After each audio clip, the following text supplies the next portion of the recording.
Okay, here's the next painting for my walls. I think I have about, or maybe less than 10 left before I should be done,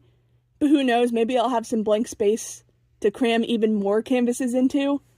This painting is inspired by the movie Holes. It's also a book, but I mostly remember the movie, somewhat because we watched it in class along with reading the book. It took more than one day to finish it, and that evening, my brother and I wanted to know how it ended so badly that we pirated it on our parents' laptop, and I only remember it so vividly because I had got a pop-up that said your computer had a virus and needed fixing, and I was like 10 or 11, so didn't know that was the easiest trick in the virus book, so I clicked it, only for my brother to panically take the laptop from me and try to undo what I just did. I think that thing had a few different viruses on it before it was put down, but this is the only time I remember doing anything specifically sketchy like that, because I was scared straight after this. And I didn't really go online much outside of my phone. But yeah, Holes is a story about, well, holes that are being dug in the desert, with the main goal being to find some sort of lost, buried treasure out there. The people who are digging the holes are young delinquents, sent there as an option instead of jail, and it was supposed to somehow reform them or something. And I think the treasure had something to do with the main character's ancestors or something.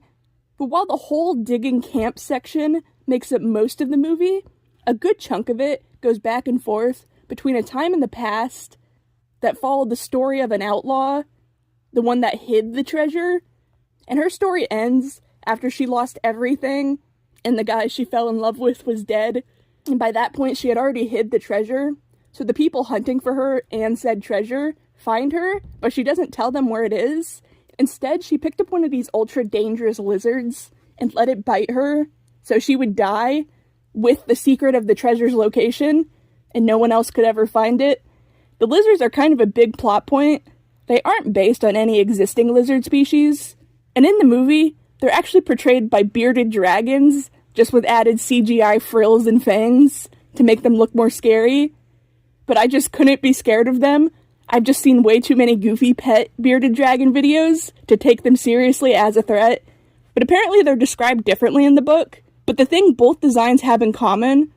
are these 11 yellow spots going down the lizard's backs. Is why this one has said yellow rings on it. And since I didn't have to film a live action scene with this guy, I can make it as fantastical and dragon looking as I would like. I made it a nighttime scene, partially because I need to stop doing sunset backgrounds every other painting,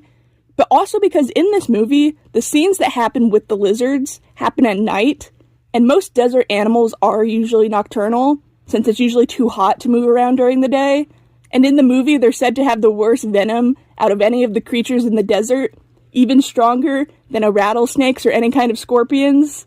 and so one bite could kill you, hence the outlaw using it to die. But the way to prevent them from biting you was actually onions.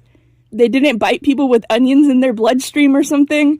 And the main characters learned this because they escaped the camp and lived in the desert for a while. The first one who ran away lived under this overturned boat, the same place the outlaw died at all those years ago, though her body wasn't there. Although I'm sure it would make sense that some kind of scavenger, like a coyote or vultures, got to it first. But it was such a memorable scene for me, because I remember the peach jam they find under there, and wanting to try it. They call it sploosh, since by then,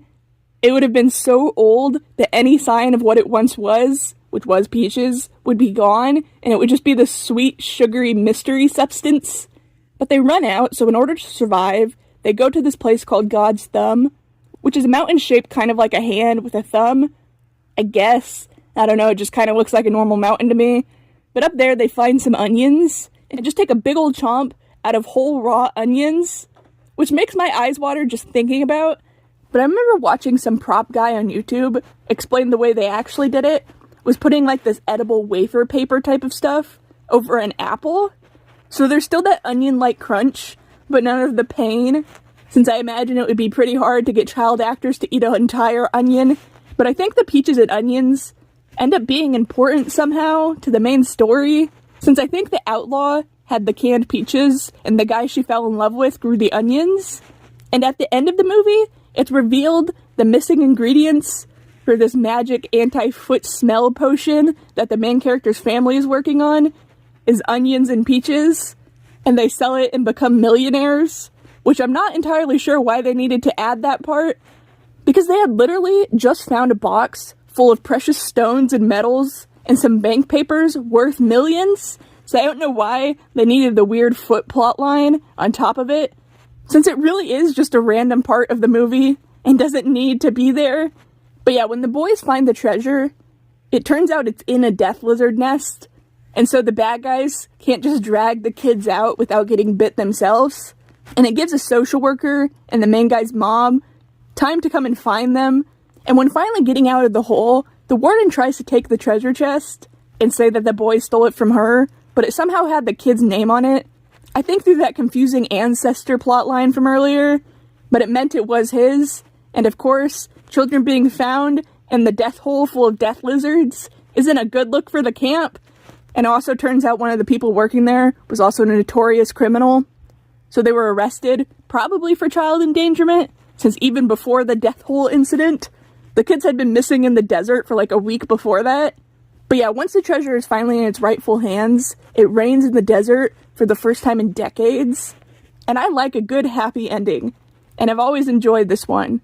especially because the other kids are revealed to have also gotten out of the camp and went to actual real counselors, which is nice, but I don't know why they didn't do that from the start and opted instead for hard labor to discipline the children,